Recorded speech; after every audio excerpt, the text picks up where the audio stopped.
Yeah. Okay, let's start. So hi everyone, thanks for joining us today. Welcome to the first edition of the North African NLP Social. My name is Asma bin Abacha. I will be joined by Khalil Mrini, Najma Usidhom, Meriem Beloucif, and Walid Ammar to moderate this panel. We are very glad to meet you today. In the event agenda, we have a very exciting panel discussion, followed by a first networking session. The second session is scheduled for Wednesday. If you can't attend both of them, we'll have another social at Calling 2020 on December 9th. And thanks to the Calling organizers for inviting us. For the networking sessions, we will have around 25 breakout rooms assigned to the topic of interest that you mentioned in the registration form. And you can start with one breakout room and change during the session. We have more than 120 participants, including master and PhD students, engineers, and academic and industry researchers from different countries. Through this panel, we will try to answer important questions such as the challenges faced by NLP and AI researchers, and also potential education and career opportunities. This event is being recorded. We will send you all the link when published, together with a short survey that will help us decide about the steps and action that we will work on in the future. It's time to welcome our panelists. Mona Diab, professor at George Washington University and research scientist at Facebook AI. Nacéra Bensaou, assistant professor at the University of Science and Technology, Houari Boumediene. Karim Beguir, co-founder and CEO of InstaDeep, and Maha Elbayad, research PhD graduate from Grenoble Alpes University and Inria. Thank you so much for accepting our invitation and for joining us today. Without further ado, let's get started with the first question from Khalil. So I think it's when I started doing NLP, it was to work on my own dialect, so the Moroccan dialect. And we were all curious, so for you, what was the first project that you worked on, or how did you get to work on NLP or AI? So maybe we can start with Karim. Sure, yeah, absolutely. I mean, it's really an exciting time in NLP, and it's a pleasure for me to be here. And I think, yes, for many of us, like the first contact with NLP is definitely with languages. But I want to emphasize also that that's not the only way to get into the field. And one thing I've been working on this year, which has been very exciting with my team, is everything that has to do with sequences in biology. When you think about it, like DNA sequences, RNA sequences, even amino acid sequences that constitute proteins, all those can be seen as a language, and hence, you can actually model and get going with NLP models that modern AI can offer. So that's my take on it. That's what I've been quite excited about recently. That's great. Mona, maybe you can be next. Sure. So my start was kind of unorthodox. I, in fact, got interested. I was not even interested in computer science at all. I was majoring in it, but I didn't like it until I took an AI course, which was like, oh, wait a second, eureka. But then I was also double majoring in Egyptology. So my first interest and foray into NLP was about modeling hieroglyphic texts. So this is how far back I go. And that started the whole slew of like a ripple effect into AI in general. And then I shifted to vision, and I did reinforcement learning, and then I moved back to NLP further down the road.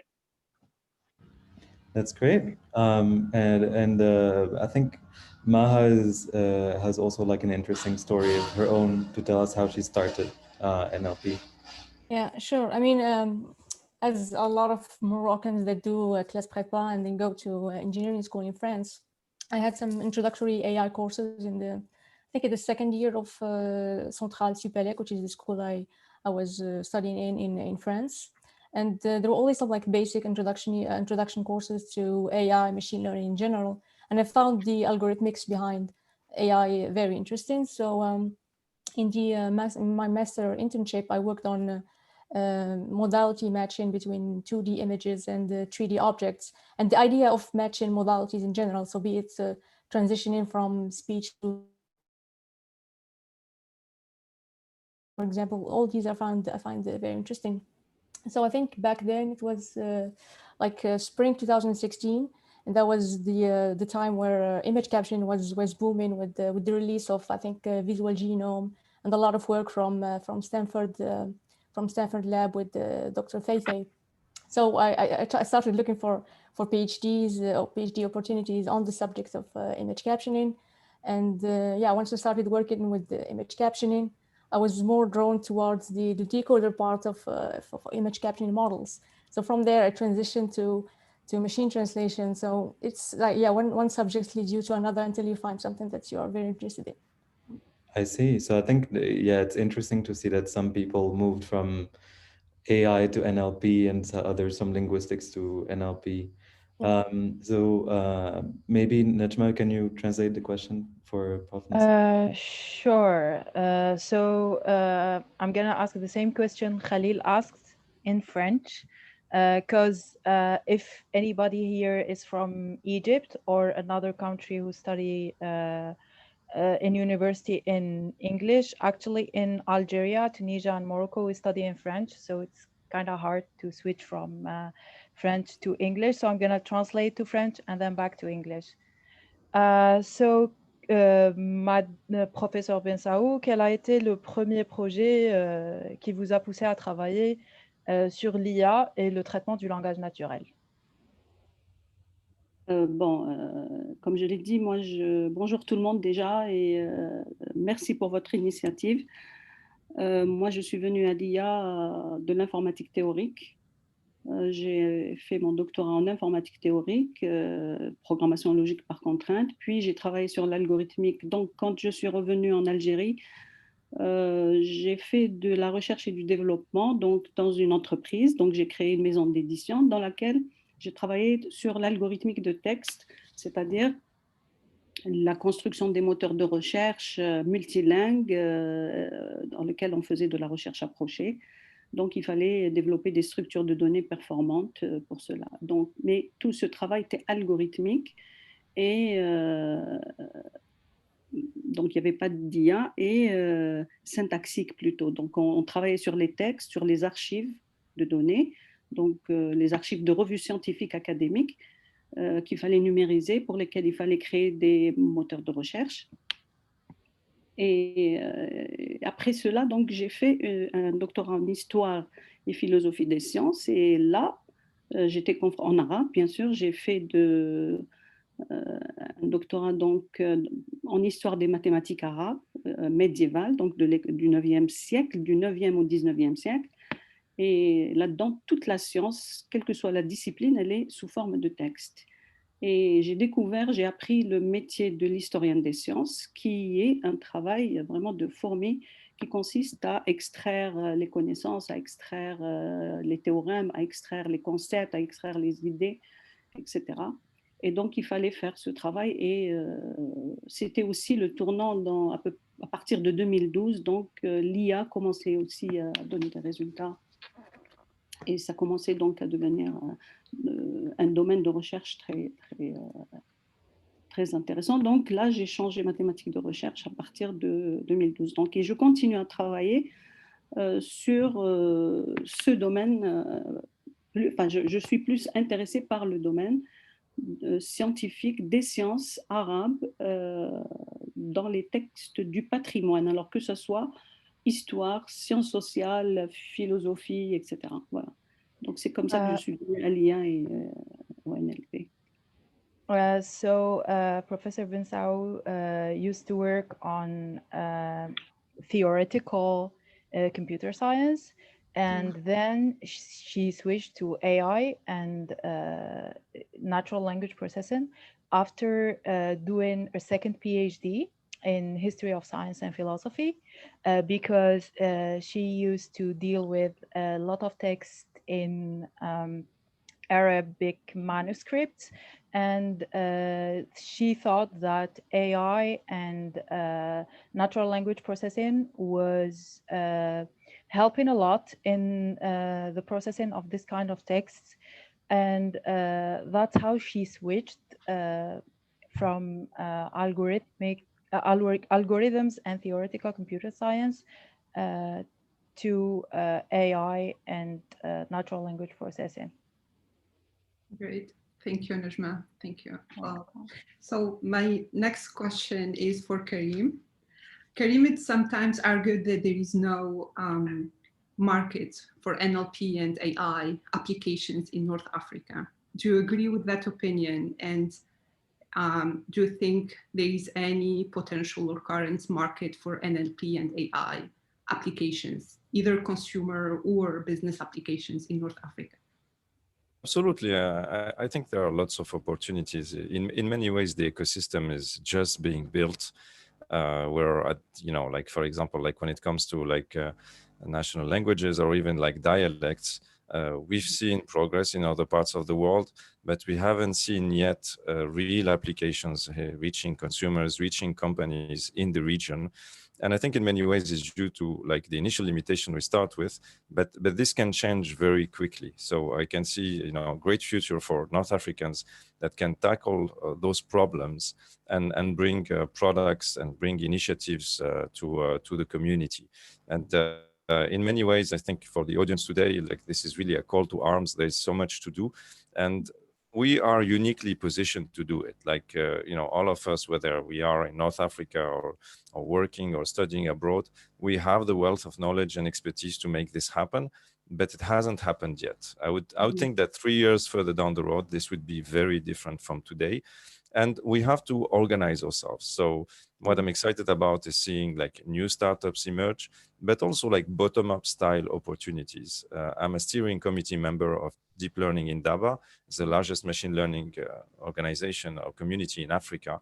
And one initiative was involved in, which I think was really exciting, was the idea that collectively we could tackle neglected tropical diseases, basically like parasitic diseases that big pharma groups don't have time to tackle, simply by sharing the knowledge that they're sharing, the capabilities with NLP that we have, sometimes the compute capabilities that some of the tech giants want to give to the community, and organizing ourselves. So I think that's in many ways the future, sort of like taking the initiative. And in many ways, everything is there to build. So the opportunities abound at the moment. Right. But in addition to organize ourselves and take the initiative and work towards achieving that, are there other obstacles for this kind of application to be more actively or more pursued in North Africa? Is it maybe more high cost for such applications, industrial interest, low profitability, maybe other obstacles? I think some obstacles are well known when it comes to, like, for example, like bureaucracy and things of that nature. But today I believe that we have enough building blocks to make this a success.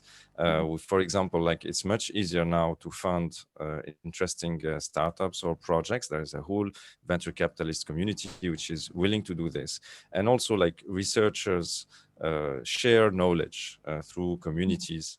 Tech giants sometimes provide free compute for interesting research projects. So I'll be daring and I'll say the main obstacle is there hasn't been yet a big success, the kind of success that can make people shift their opinion from, hey, this is an area where not much happens, from like an entrepreneurial or like really true innovation perspective, to wow, actually, this is possible and I'd better be part of it rather than missing the train. And I think we're not very far from there. Like if we have this conversation in 3-4 years, I wouldn't be surprised if the ecosystem has completely evolved. And in many ways, this is a message of hope. I'm quite optimistic about the future. Yeah, and we saw success with InstaDeep, right? You guys did great, I think, work and achieved already great success. Right.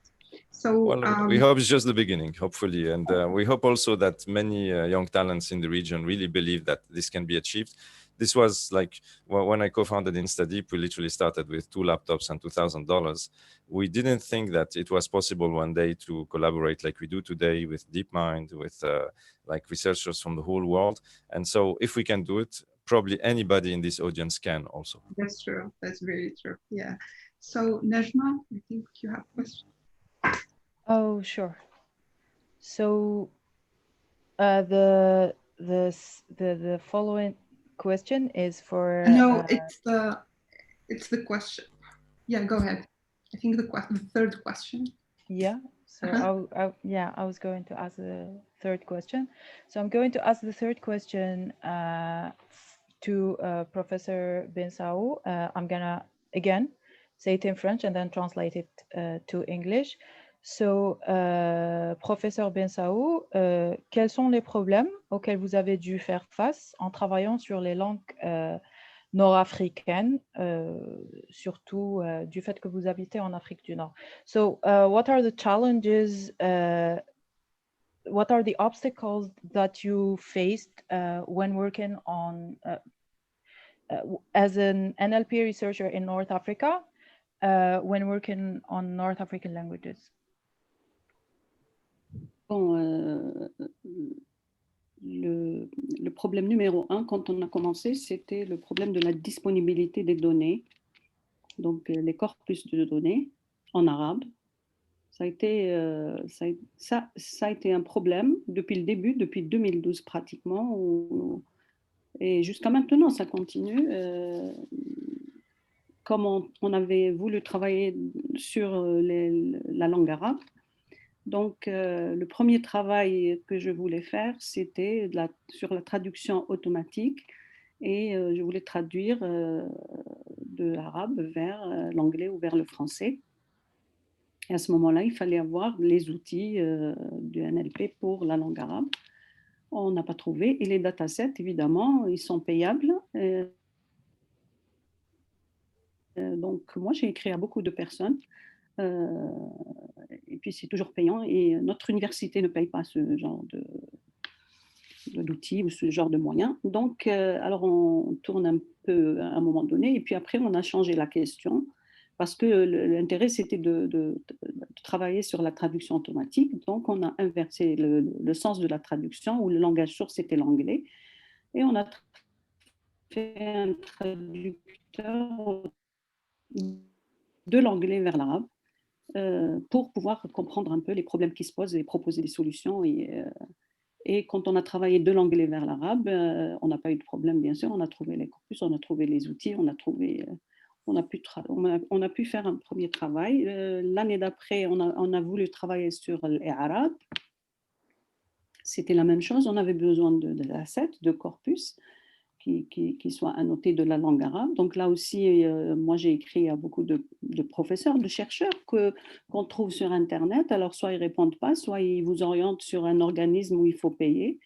Et donc on a toujours eu ce problème. Alors actuellement, il y a de plus en plus de corpus, mais on continue quand même à avoir le même problème des données et parfois on est détourné de la question qu'on cherche à faire et on veut créer les propres données nous-mêmes.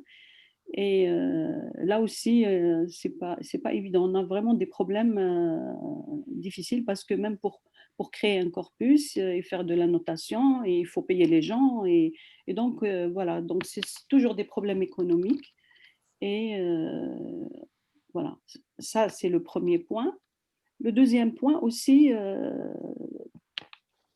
on participe très peu aux conférences donc, de l'intelligence artificielle et surtout NLP, parce que aussi la prise en charge de ces conférences, surtout pour les doctorants, elle n'est pas garantie, elle n'est pas assurée en Algérie, enfin, dans les universités, surtout les dernières années. Et donc, on n'a pas l'occasion au moins de faire des liens et pour discuter avec les gens à qui on a écrit qui ne répondent pas, etc. Donc voilà. Donc, c'est les mêmes problèmes qui se posent jusqu'à maintenant. Donc, voilà, ça a été une difficulté. On contourne après le problème comme je l'ai fait la première fois pour l'anglais, mais ce n'est pas ce qu'on voulait faire. Enfin, on change nos sujets en fonction de ce qui est disponible.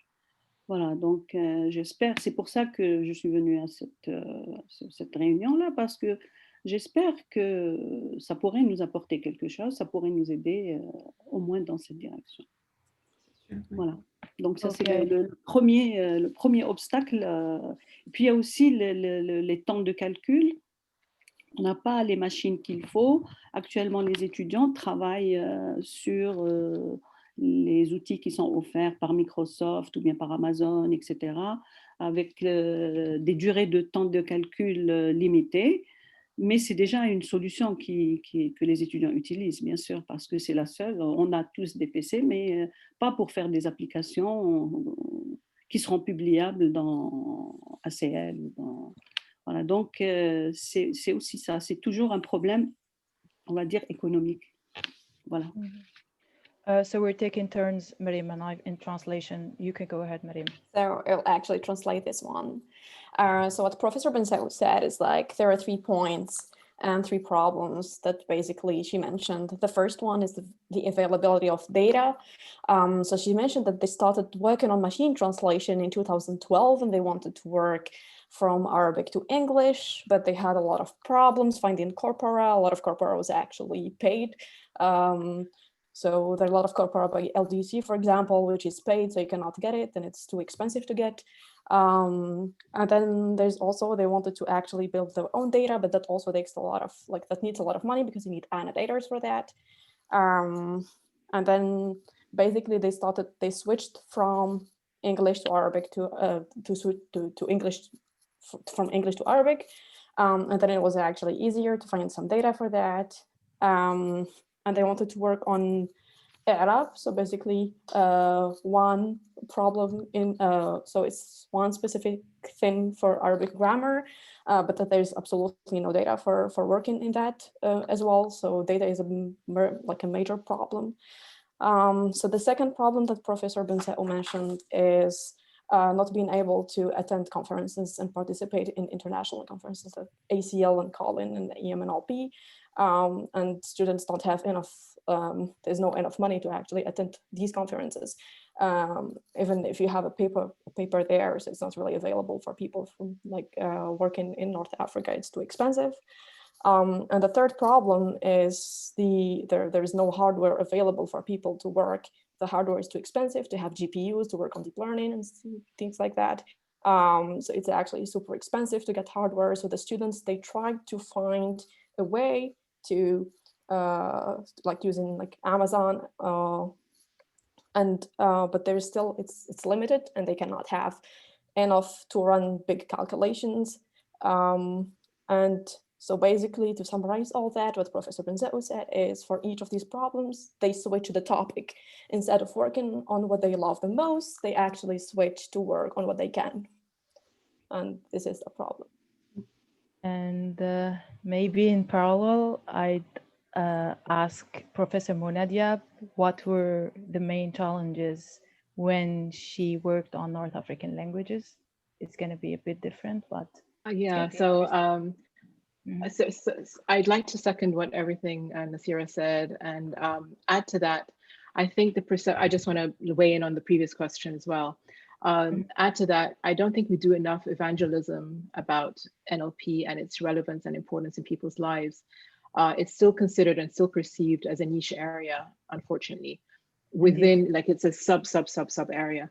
And it when I talk to people about the impact it has on people's lives, to my family in Egypt or in Tunisia, they're always like, oh, really? That's what you do? And I'm like, yeah, you know, that Google search thing, it's actually part of what we kind of do, you know? So, so people don't realize the relevance and the importance. And I think the onus is on us as people who are in the field to do more evangelism. That's one angle. The other angle that I wanted to highlight is that we sort of exist in a blind spot. So Africa as a continent, including North Africa, is not really on the map. So when we talk about organization of international conferences, you hardly ever talk about people saying, okay, let's have it in Tunisia, let's have it in Egypt, let's have it in even, you know, any of the Arab countries or African countries. Only this year, ICLR was in Africa, so this was fantastic. But I mean, we're not even on the map. So having more voices that vocalize us as a community is, and that's why I was very excited about joining this panel.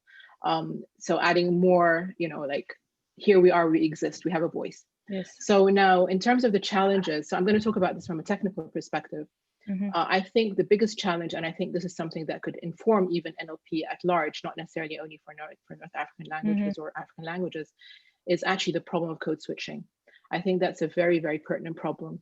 And we have it rampant in our languages. So especially you guys who are Moroccan, you would understand and appreciate what I'm talking about here. You actually mix maybe 4 languages in one utterance, in one single statement.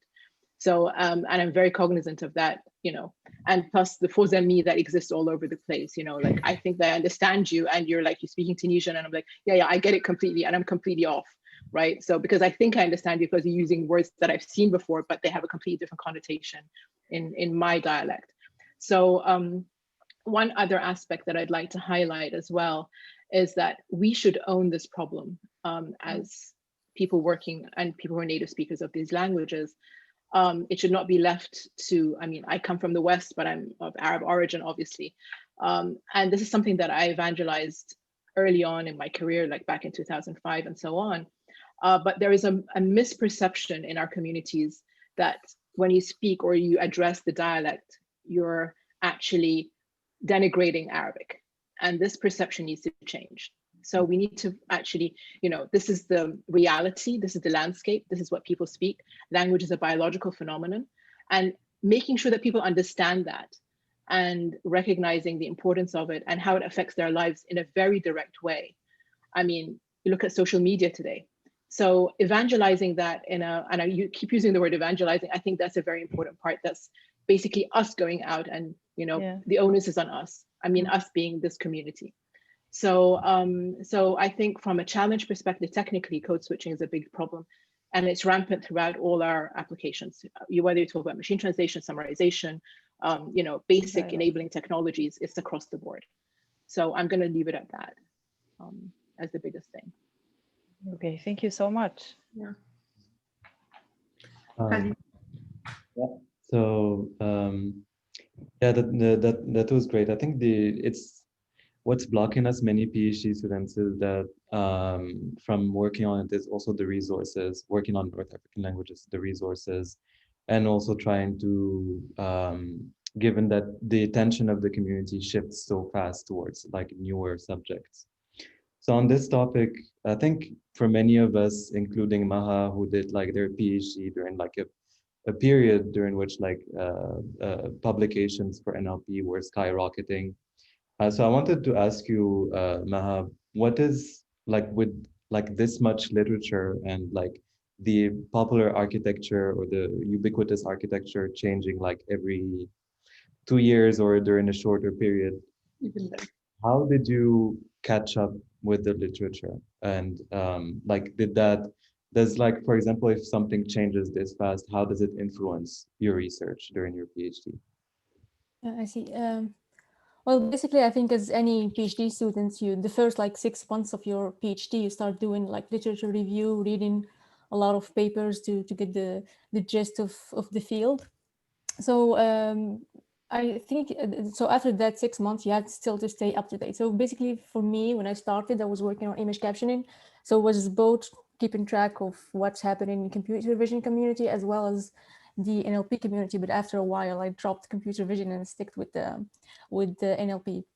So for me, a good way to stay up to date with recent trends and papers is something basic like subscribing to Google Scholar alerts. So if I find like a researcher very interesting and like his papers or her papers, then I will subscribe and I keep being notified whenever they release an article. This is particularly interesting for me when I try to follow first authors like students like myself who are just beginning. Otherwise, if you I know if you follow Yoshua Bengio, then you will get alerts every day. So that's not useful there.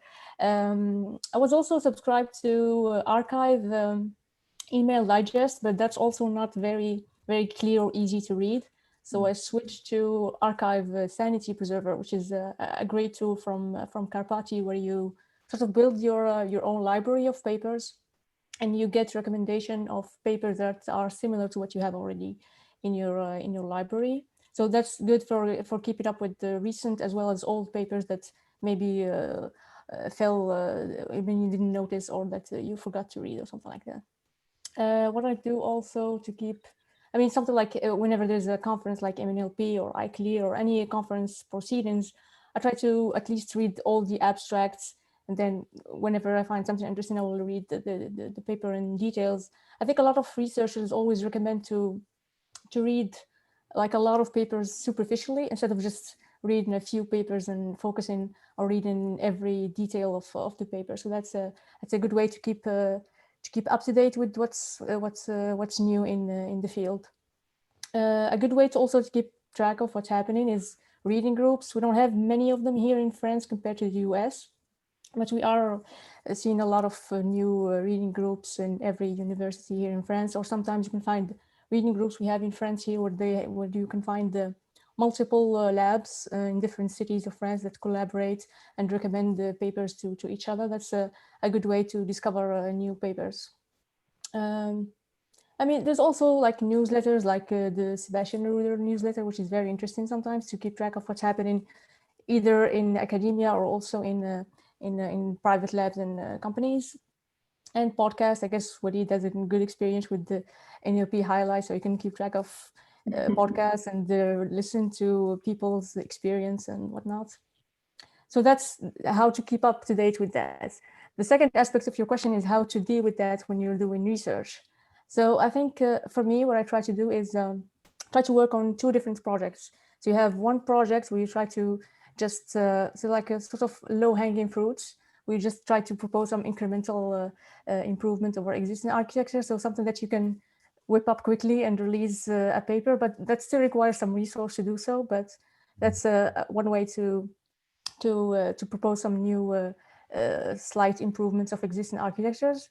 The second project should be something that is more of a long-term project where you have sort of hypothesis-driven research, where you have a big question you're trying to answer, and you try to hypothesize and try to test your hypotheses and so on.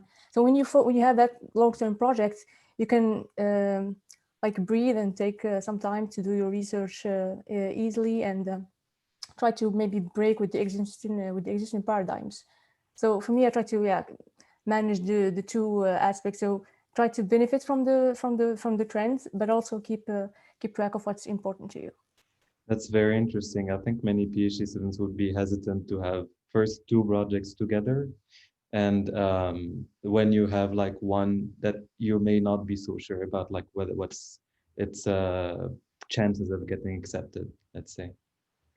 Yeah, when you have usually long-term projects are a high risk because you can maybe spend like 6 months or even a year or more on experiments, but with no clear results. But sometimes I mean, in the NLP communities, you don't find many papers that just tell you, I did this experiment, I did this hypothesis and tested it, and it was wrong. We should have like papers with failing experiments or failed experiments. That's not common practice, but it should be acceptable to have a paper on ACL or Colin or any other conference with like, this is my hypothesis, I tested it and it was wrong. So there is a workshop this year at EMNLP on negative results.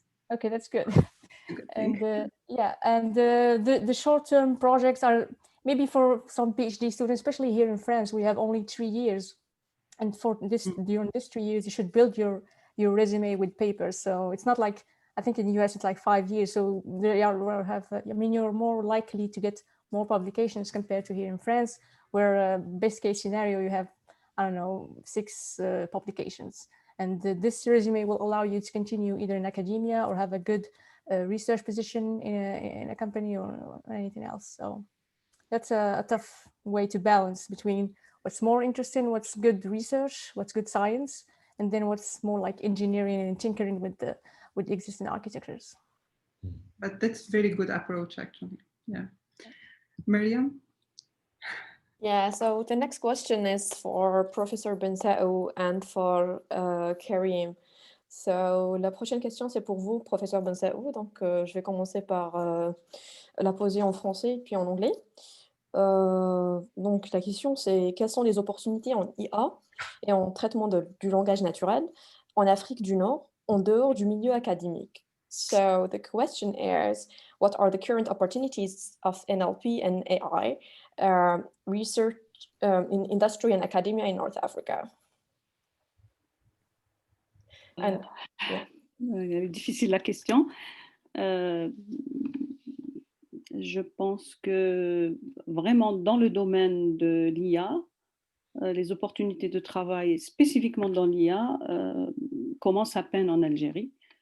Mais je pense que à partir de au moins depuis une année, l'État, du point de vue officiel en tous les cas, l'État met en avant la recherche et le soutien de la recherche dans le domaine de l'intelligence artificielle. Donc, je pense que pour les années à venir, ça c'est du point de vue, on va dire, investissement de l'État, ça a été dit haut et fort que l'intelligence artificielle va être une discipline dans laquelle la recherche va être soutenue assez fortement. Par ailleurs, les étudiants que nous avons, en général, ce sont des très bons étudiants. Donc, ils intègrent des postes, bien qu'ils aient fait une formation en IA, ils peuvent travailler dans d'autres domaines. On a beaucoup d'étudiants, par exemple, qui ont fait un master intelligence artificielle. Alors, parfois, c'est appliqué récemment, tout récemment, un étudiant vient de soutenir la notation de séquences génomiques, donc l'IA et bioinformatique, et il travaille dans une entreprise dans le domaine de la sécurité informatique. Donc, il y a des conversions, ils peuvent se convertir et certains organismes commencent, maintenant, certaines entreprises commencent maintenant à faire de l'analyse de données, etc. Et donc, commencent à faire des projets où l'IA est, enfin, où on sollicite donc des gens qui ont des connaissances en IA. Et actuellement, on peut dire que c'est le démarrage. Donc, mais le problème, je pense, tous les informaticiens qui sortent de l'université, globalement, trouvent du travail. Pas directement peut-être dans leur spécialité. Le problème pour nous, ce n'est pas qu'ils ne trouvent pas du travail, c'est qu'ils ont envie d'aller ailleurs pour continuer leur recherche ailleurs et de travailler ailleurs. C'est qu'ils ne restent pas en Algérie en général. Donc, on a beaucoup de déperditions. La plupart des personnes, dès qu'ils arrivent aux premières années de master, commencent à chercher des opportunités à l'étranger. Voilà. Donc, je pense que dans les années à venir, il y aura des startups aussi. Il y a des étudiants maintenant qui terminent leurs études et qui certainement vont pouvoir développer des applications en IA.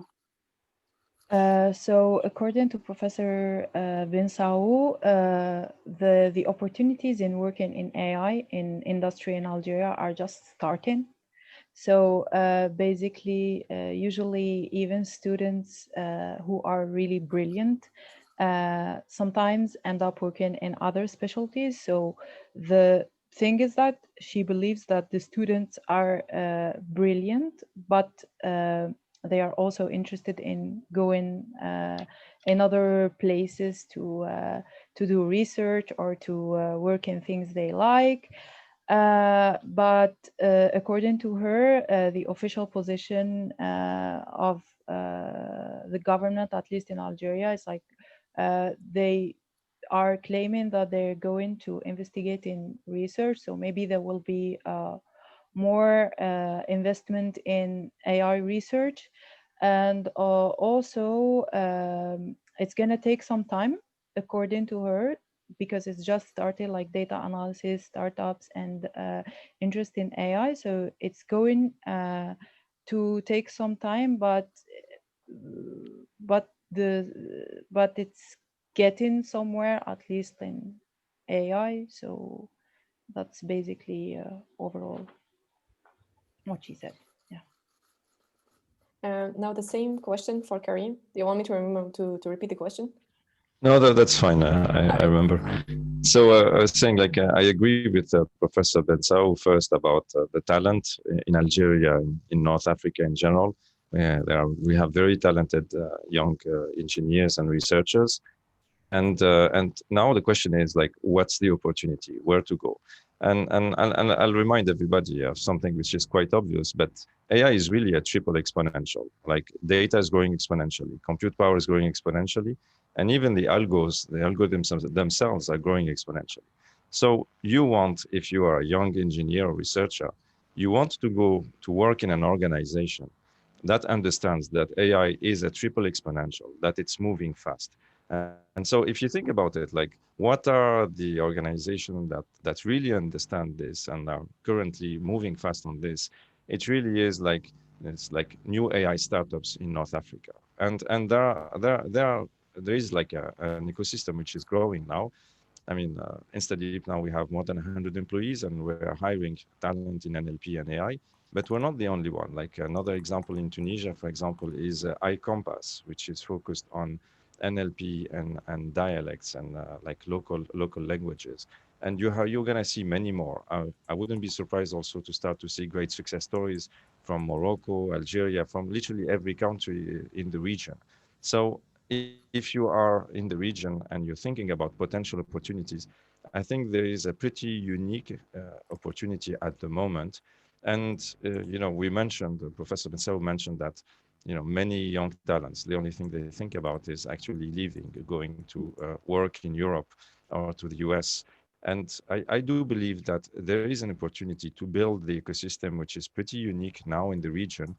And it is actually possible to retain top talent so that that talent actually benefits the region, benefits the local economies. At InstaDeep, this is what we're trying.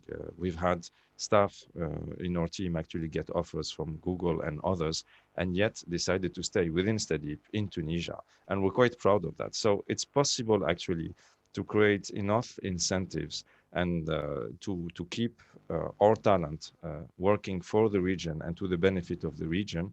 And if you are really ambitious, I'll say this, like if you're normally ambitious, yes, you only think about going to work in Europe or the US.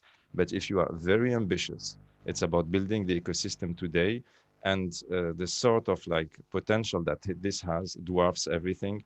And I agree with Professor Mona, like we need to own the problem. Like the question of North African NLP, we need to own it. It's not up to the tech giants to do that work. They don't understand the subtleties of our dialects and our languages the way we do. So there's a huge opportunity there. Yeah, I agree. I really think that career opportunities and also education are crucial in promoting NLP and AI. And related to that, do you think are there any actions or initiatives that can help to support education and career prospects in North Africa? Maybe Mona or Maha or Karim, if you want to start. Yeah, actually, I'll mention like big events which are happening in the region. So next year, I'm very proud to say that we're organizing with many other volunteers deep learning in Indaba in Tunisia. So this is a great opportunity, for example, for young Algerians, young Libyans, or pretty much everybody in the region. Like you don't need a visa, right? So to come and actually meet with world-class researchers. I've had this experience when I was in South Africa in Stellenbosch in 2018. And imagine at the time, InstaDeep was small, and this was one of our first events. And hey, I go there, and who do I meet? I meet David Silver himself. This was just after AlphaGo, AlphaZero. Like, could you believe? It's like going to NeurIPS or like a very large AI conference, except that they are coming to you. So this is the kind of opportunities that we're trying to build for next year, hopefully if conditions permit. And so, yes, there are opportunities where you can come, meet people, exchange ideas and research, but also build contacts and potentially find job opportunities. I've seen it in the Indabas. It's a great place to meet like-minded people. Like, try to build a future with people that understand that AI is a triple exponential. Don't go into like regular companies, which are incumbents. Like, in a sense, like it's better join Tesla than join Ford today. And, if I were to summarize things, like think about companies that really leverage AI. Definitely. Yes, Mona? Yeah, I was going to weigh in. Very well said, Karim. I totally agree with everything you said. And I think just to add another angle to this, there is also ample opportunity now. So COVID, unfortunately, living during the pandemic, but there's a silver lining. All of these virtual events told us that it's possible. So, let's try to maximize on that opportunity to have as many virtual, gatherings as possible, bring people over. I mean, right now, I was just joking with some of my friends. I'm invited literally on a daily basis to give talks and so on in places that I never even thought about, just because by virtue of being virtual. So, let's try to, leverage that resource as a resource. That's number one. Number two, also because of COVID, a lot of companies now are turning into remote hiring. So opportunities could become very abound by different major companies in far-reaching places that were not even conceived of before. So it's a mechanism for tapping into talent. And I do agree with the brain drain problem. I mean, I'm Egyptian, as everybody knows, and I always feel very guilty, but I've always made it a point to go back to Egypt and, you know, help with academic initiatives and so on and so forth. So those of us who live abroad, there are opportunities for us to also help in different ways. So, so yeah, and use online resources, right? So Coursera, if you're a student and so on. It's just such a wealth and dearth of information, and I don't think we have any more excuses about internet access in our regions anymore. So that's true. Yeah. Khalil. Yeah, so it's true that we have like a wealth, say, of talent in North Africa. So now we have like these virtual events that have like helped everyone connect more. We see like more opportunities online. But I'd say like a question for everyone: how can we help more North Africans get into the field of AI and NLP? So one of the biggest obstacles is how to start. What's your first research project, or what's your first like industry project or product that you'd like to work on? And like, what kind of advice would you give to people who want to start either in research or industry, or like what's the most promising direction to follow? Maybe we'll start with Maha. I mean, when I think about the question of how to encourage like North Africans or people in general to do research in NLP, I always think of think of it in terms of two concepts or two ideas. The first is how first to encourage people to know about AI in general. That just the lay person should know what AI is, and that it's basic technology. It's not Skynet. So everyone should understand what is AI, and then you can this way you can pique their curiosity and their interest in the field. And when I'm say people, I'm thinking about high school students or students in elementary school. So they should start from an early age. And once they are interested in AI, then comes the question of how can I find resources on the internet? How can I, and then you can check courses on online courses on Coursera, on Udacity, on YouTube, and everyone now gives a course, and there are a multitude of courses in different languages, or English, French, even Arabic dialects. So you should just first pique their interest, and then once they have this interest and they have the motivation to pursue more knowledge, then they can check a lot of online resources. I think our role as in the NLP community is just to make these resources available for them. So if the language, as I said, is a barrier, then maybe we can translate existing courses or propose our own courses in a vulgarized way in Arabic dialects or in French or any other language. And and also give them pointers to. So I guess what Karim said about Indaba, give them the opportunity to meet researchers, to get the inspiration from other researchers, and give them pointers to how they can access free resources. So we mentioned a lot of tech giants propose free cloud points to run servers on the internet. So give them pointers to what is already available, and that will encourage them to raise questions, to propose new products. I don't have any idea of what is the next AI products for them to work on. I guess that comes from inside everyone who's interested in any different topics, because AI for me is a tool. It can be applied to any given problem. Once you have data, once you have input or a set of inputs, then you can just think of a way to use this existing or this set of algorithms and tools to solve your problem.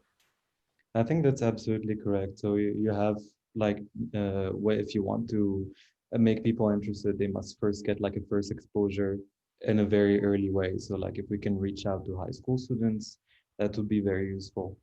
So I'll just translate the question and ask it to Professor Nacéra Bensaou. Comment est-ce qu'on peut maintenant, avec toutes les opportunités qu'on a en ligne et donc oui. toute cette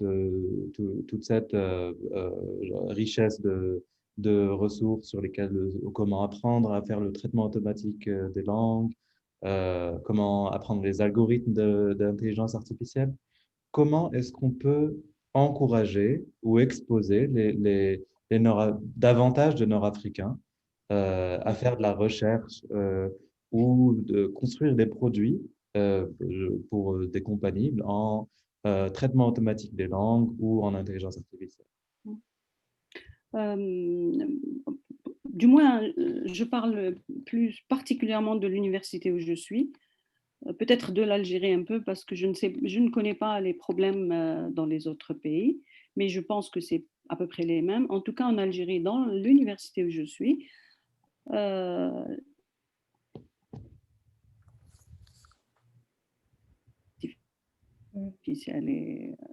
travailler sur le langage naturel. Au contraire, c'est une spécialité dans laquelle on a besoin de décourager parce que tous les étudiants veulent faire cela. Tous les étudiants qui veulent faire une spécialité en master s'orientent vers l'intelligence artificielle. Mais de façon très concrète, une fois quand ils rentrent dans cette spécialité et ils commencent à travailler, là, les problèmes commencent. Donc, moi, je pense que j'ai fait une petite discussion avec certains d'entre eux et donc, et même pour moi aussi, d'ailleurs, ce n'est pas simplement pour eux, pour tous les chercheurs, je pense, de l'université, nous sommes intéressés. Voilà, moi, là, je vais demander des choses. Donc, nous sommes très intéressés par ce domaine. Je pense que nous avons des choses à apporter dans ce domaine. Les étudiants sont très bons, ils peuvent faire des contributions très intéressantes. Et donc, pour les encourager, je pense qu'il faut leur permettre d'accéder, par exemple, à vos cours. Je m'adresse aux professeurs, donc à Boumediene, par exemple, et aux autres professeurs. Avec les moyens maintenant, comme les moyens Zoom, etc., WebEx, donc tous ces moyens qui permettent l'accès à distance, on peut abaisser le coût qui nous permettent d'accéder à toutes ces données-là.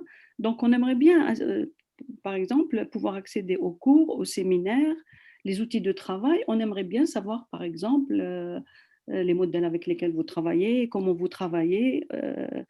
On aimerait bien, est-ce que ce serait possible, peut-être que c'est trop demandé, je ne sais pas, par exemple, collaborer en proposant des sujets de recherche, collaborer en recevant des étudiants en stage, là, ça fait, est-ce que c'est possible ou pas? Parce que, bon, sans passer par une administration bureaucratique qui est très difficile, qui est très lente chez nous, et donc, et puis il n'y a pas beaucoup de moyens, moi, je sais que j'aurais voulu que mes étudiants puissent passer des séjours comme moi, j'ai passé des séjours en France. Moi, j'ai passé plusieurs années dans le premier doctorat. J'avais une bourse et donc j'ai passé 10 années dans le laboratoire d'informatique théorique et programmation de Paris 6. Et quand j'ai fait le deuxième doctorat, je travaillais, j'avais un salaire, donc je n'avais pas besoin de bourse, je pouvais me payer les déplacements. Donc là, et la différence, elle était nette entre avant d'aller en France et après être allé revenu avec un doctorat. Donc, j'aimerais que nos étudiants puissent avoir ce contact, puissent découvrir les conditions de travail de rigueur, et parce qu'ils ont les moyens de faire ce type de publication, de participer à ces conférences, etc. C'est une question il y a une question de conditions générales dans le pays, mais en dehors de cette condition un peu difficile à expliquer, je pense qu'on peut dépasser ces conditions si on peut, par exemple, voilà, faire de la collaboration, du co-encadrement pour des étudiants de master, de doctorat, etc. Voilà. Et ils aimeraient bien pouvoir assister aux séminaires, puisqu'on ne peut pas venir au labo, ça coûte très cher, etc. Les séminaires d'intelligence artificielle, on aimerait bien pouvoir les suivre, par exemple, même s'il faut payer, il ne faut pas payer beaucoup. Voilà, on aimerait bien pouvoir payer quelque chose de symbolique et surtout, recevoir des étudiants dans des laboratoires, ça c'est très, très intéressant. Bien sûr, sans que ce soit, notre université peut payer par exemple des billets d'avion, mais la prise en charge, etc., la réception des étudiants, c'est pas possible de leur payer, par exemple, 2 mois ou 3 mois de stage. Moi, j'ai déjà fait l'expérience avec un étudiant quand je travaillais sur l'informatique théorique avec un professeur à Paris 7. Il a reçu un étudiant pendant 3 mois. Donc, c'était le laboratoire parisien qui a payé tout ça. Et un peu comme l'échange entre chercheurs confirmés. Mais cette fois-ci, c'est pour les doctorants, les étudiants de doctorat, ou bien même les étudiants en master qui peuvent faire des projets. Le projet, c'est 6 mois à 1 an. Ils peuvent faire des projets en 1 an. Ils peuvent faire des projets qui donnent des résultats très intéressants. Voilà. Moi, je pense qu'il faut une espèce de générosité qui permet au moins à nos étudiants de voir ce qu'est le travail dans un laboratoire étranger. Ça, c'est très, très important. Et aussi faire une collaboration, vérifier nos idées, vérifier leurs idées, vérifier leur travail. Voilà, donc ils ont besoin d'avoir les gens qui sont passés par les universités étrangères, vous-même, la plupart, Nedma, Meriem, etc., qui étaient des étudiantes à l'USTHB, sont passés par là.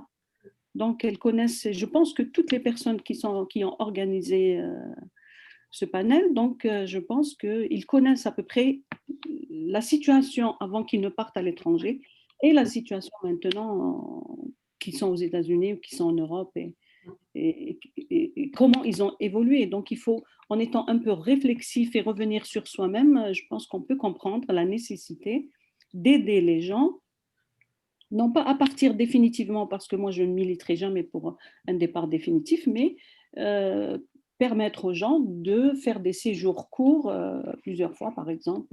Ouais. Ça, ce serait une aide géniale. Voilà. Ouais. Une expérience internationale. Voilà. Moi, j'aimerais ça. C'est ce que je veux. Voilà. C'est peut-être difficile à réaliser, mais... Non, c'est possible. Il y a plusieurs opportunités, en fait. Ouais. Voilà.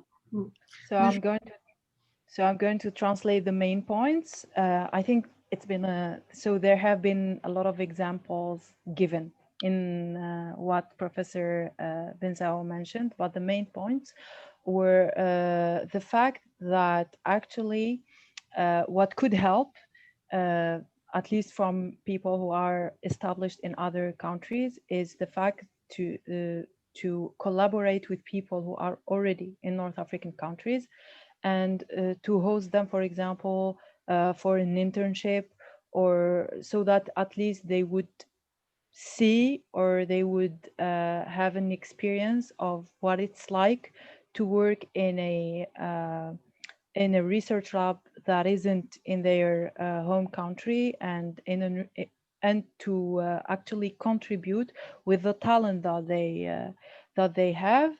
And another point that she mentioned, and I think that Professor Mona Diab talked about this before. She mentioned the fact that that the students should be able to be part of seminars and classes that are given in big universities.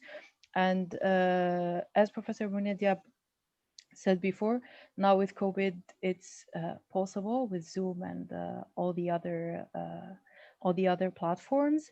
And so what could also help is I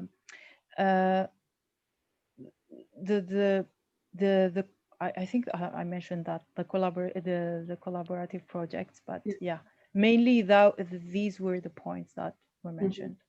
Yeah, I actually noted something else.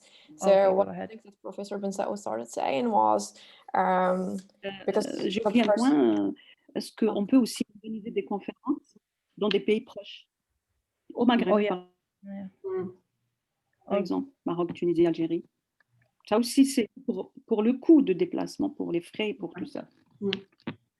The organization of conferences in nearby countries, because big conferences that are pretty far away are expensive in terms of travel expenses and even in registration fees. So one of the ideas she mentioned, and maybe Meriem catched up something that I missed.